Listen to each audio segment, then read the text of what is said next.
How can you deal with the issue of surface wrinkles after lamination? When the film passes over the rollers or is applied to the substrate, wrinkles may appear. Contrary to what you might think, these irregularities are not caused by the film itself and can be easily corrected. Let me quickly explain. As the reel unwinds, the film generates tension with itself due to the peel force.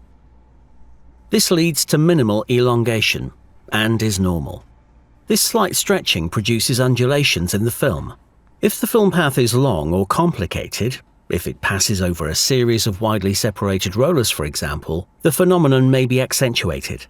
At the exit or film application point, these undulations may close up to form creases. To eliminate these effects, all that is needed is a spreader roller.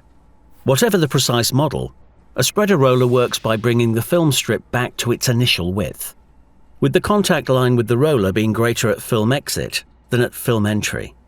The film is returned to correct flatness by stretching out the undulations. A bowed roller will be highly effective if it is correctly installed and adjusted, and it may be necessary to change its settings to suit the products being applied.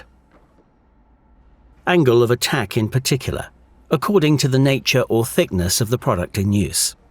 A brush roller can be a less demanding alternative that is effective in most cases. You will have understood that equipping your machine with a spreader roller will help you avoid issues with creases in the material.